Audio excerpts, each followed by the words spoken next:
Right, guys, let's talk a little bit about Rosa Luxemburg, shall we? Key thinker number 2 of our socialists as part of paper 3 ideologies. Born in 1871 in Poland and died in 1919 in Germany. Now, let's just take those 2 dates because they're both significant. Of course, her date of birth, 1871, is in the years immediately after the publication of the Communist Manifesto. So we've got roughly, what have we got? We've got 23 years between the publication of the manifesto and the birth of Rosa Luxemburg. And socialist and communist thought and theory has spread throughout, particularly Central Europe, but it's certainly spread through Europe. She's born in Poland into a moderately comfortable economic circumstances Jewish family. However, she goes to study in Switzerland, eventually becomes a German citizen in 1899, and as we will find out in a little bit, she dies aged 47 in 1919 in Germany. And just keep in your minds for now, this is the year after the end of the First World War and Germany's defeat in the First World War. And her death is very much involved in the chaos surrounding those months following the end of the First World War. In terms of her politics, she was a member of various political parties. She forms a communist party across Poland and Lithuania. She opposes Lenin's form of Marxism, and I'll come to that in just a minute. She's a member of the SDP in Germany until that party supports Germany's entry into the First World War. She eventually forms her own party, the Spartacus League, in 1915, and that is with her partner, Karl Liebknecht.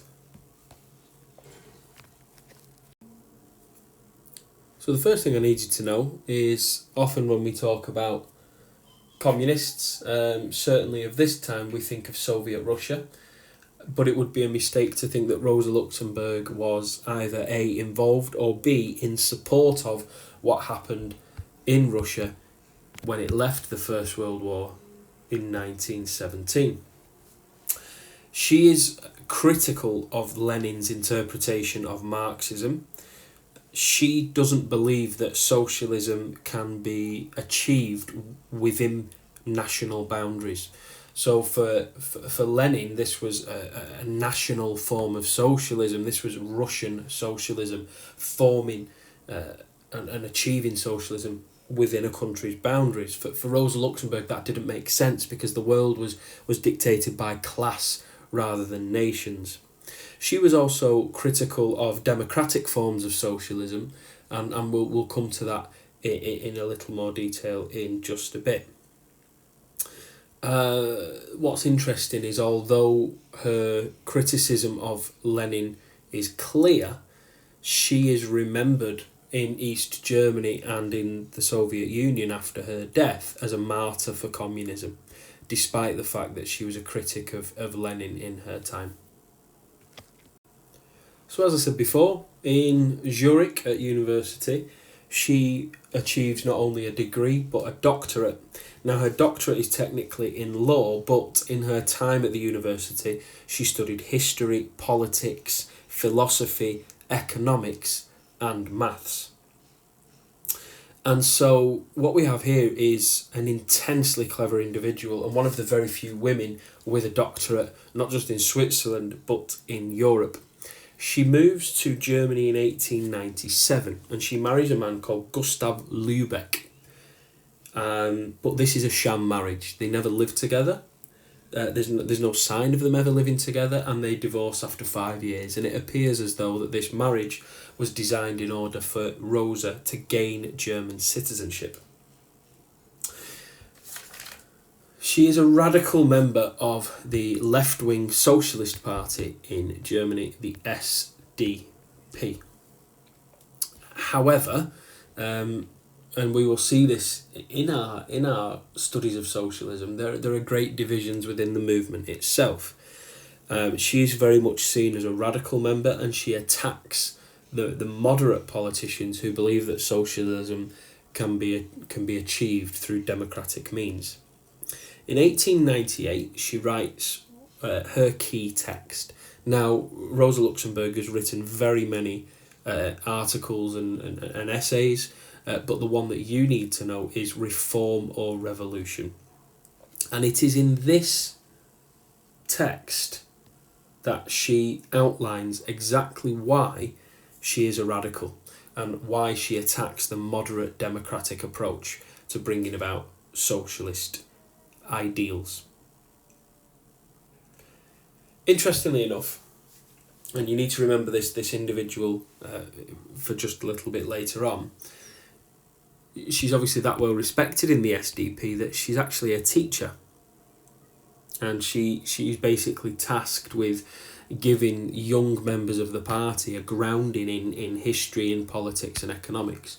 And one of her students is a young Friedrich Ebert. And I'm going to put him there. And the reason why he's important is he becomes the SDP party leader later on in his career and the first president of the Weimar Republic after the abdication of the Kaiser. He is also reportedly the individual that gives the order to have Rosa Luxemburg executed. Now, when the war breaks out in 1914, the SDP are swept up in a wave of national, let's say, patriotism and national pride. So the members of the SDP in the German parliament, the Reichstag, vote not just in favour of the war, but they also pledge that they will oppose any strike action. Now, Rosa Luxemburg is incredibly upset by this news. She has been calling for strike action as a way of bringing about the demise of capitalism for a very long time now. And she's so upset that she contemplates suicide. And the reason for that is Rosa Luxemburg believed that she was living in that period of revolution that Marx wrote about. And when she found that her party, which was on what she believed was on the precipice of bringing about capitalism's demise, when she realised that they were going hand in hand with the Kaiser to war, she was heartbroken. And she leads anti-war demonstrations. She calls for working class men of Germany to become conscientious objectors and refuse the call to fight. She is imprisoned for a year for the crime of inciting disobedience against the authorities.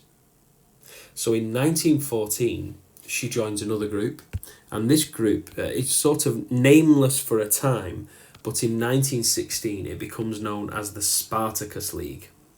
And the reason why it is known as such is because all of its propaganda was signed Spartacus, the legendary anonymous slave that sort of leads a rebellion against Roman tyrants.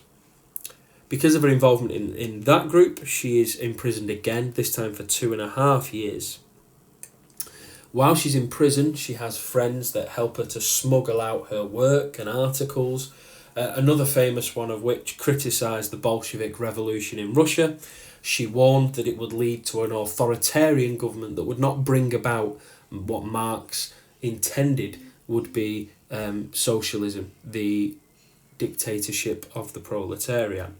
And in very many ways, she was correct. Remember that for Marx, socialism, the dictatorship of the proletariat, would then lead to the state becoming less involved in an individual's life and in the country's life, because there would be no need for the state as communism was achieved.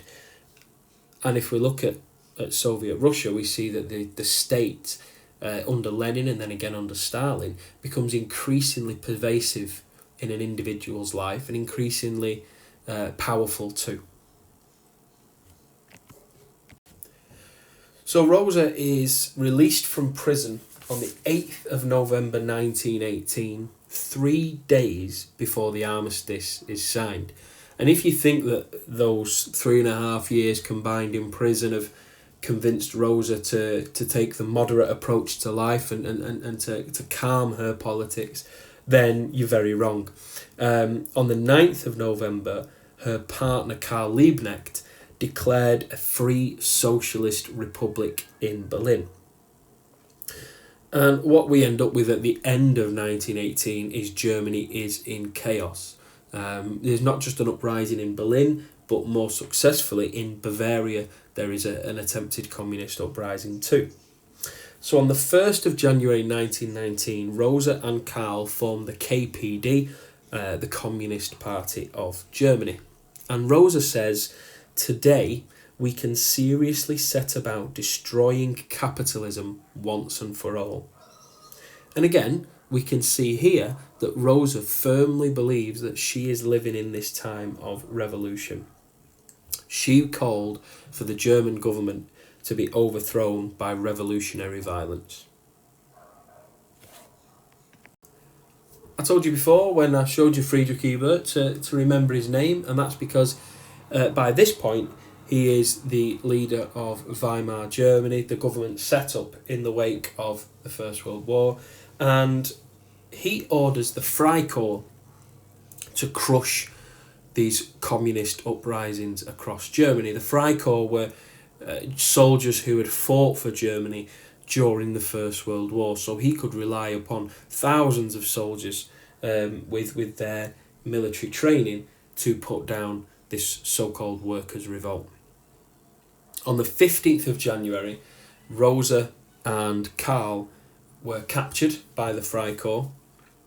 They were both tortured, questioned, and then executed. Rosa's body was dumped in Berlin's Landwehrkanal, and her body was reportedly found in June 1919. Later on, the two soldiers responsible for the execution served, first of all, one soldier served 2 years for the crime of attempted manslaughter. I'm interested to see how that got through the courts. Manslaughter suggests that the death has been accidental to a degree, but also attempted manslaughter suggests that it wasn't successful when Rosa absolutely died quite brutally. Another soldier was told to serve 4 months for the crime of failing to report a corpse. Again, that is a body that he himself threw into the canal.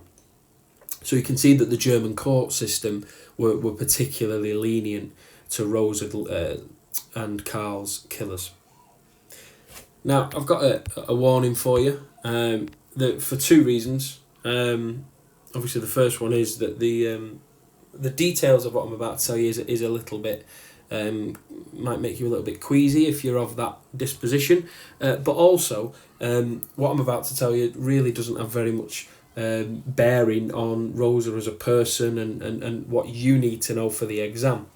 But it is worth knowing that in 2019, a pathologist by the name of Michael Schokos discovered a preserved corpse without a head, and he believed it to be Rosa Luxemburg. The body, buried in 1919, had shown during the autopsy no exit wound from the bullet when she was shot in the head, and so there was a question over whether it was in fact Rosa Luxemburg. The body also showed no signs of osteoarthritis, and we know that Rosa Luxemburg suffered from arthritis and hip pain because she had legs of a different length, and so there was no evidence of that in the first autopsy. So the second body was carbon dated and traced back to the time of the execution. The body also had legs of different lengths and also showed signs of arthritis and of drowning. And so on the second Sunday in January, communists and socialists across Europe celebrate the martyrdom and the sacrifice of Rosa Luxemburg and Karl Liebknecht. And many have flocked to their shared grave, but it appears as though for 100 years or so, people were visiting the resting place of the wrong person. Okay, so to finish off, why is Rosa Luxemburg important? Well, first up is, you may have heard me say in our study of liberalism that for me, Betty Friedan is in there as a result of her sex rather than her politics. For me, Betty Friedan is absolutely a feminist thinker, and there is a feminist part of the politics course. Yes, her ideas are founded in liberalism, but for me, she is very much a feminist. The same can't be said for Rosa Luxemburg. She is particularly crucial for us when studying socialism and socialists, in that she is a revolutionary Marxist. She lived what she believed to be through a time of revolution, and she believed that revolution could be brought about spontaneously by strike action. So whereas Marx had predicted that capitalism would get to the point of no return, which would involve a huge amount of hardship for the proletariat, it would have to get to its absolute worst point before the revolution. For Luxemburg, strike action can bring about a revolution, and she calls for it both before, during, and of course after the First World War. Another reason why Rosa Luxemburg is important is because it creates a distinction. You will often hear people talk about, they will make comments about communism and use the Soviet Union as their prime example. For Karl Marx and for Rosa Luxemburg, what the experiment of Soviet communism was not Marxism. So both Luxemburg and had Marx lived to see it, Marx and Engels would have been critical of the Soviet interpretation of what communism in fact is. Luxemburg is our last key thinker that is a revolutionary socialist. So we've got Marx, Engels and Luxemburg that all believe that revolution will bring about socialism, which of course is the dictatorship of the proletariat, which then leads on to communism. All of your other key thinkers are democratic or evolutionary socialists, and that means that the following key thinkers that you study will embrace and use the democratic process in order to bring socialist principles about. And it's quite a confusing one for Rosa Luxemburg because she's a member of very many different political groups, not just in Poland but in Germany as well. But for her, it is revolution that will bring about the change that she believes the world needs. There is obviously a key thinker profile that we're going to do. I've also got a biography of Rosa Luxemburg that will give you some different information to this. Please don't think that it's just a regurgitation of the same information. So as well as watching this video, I hope that you read the biography before attempting the key thinker profile.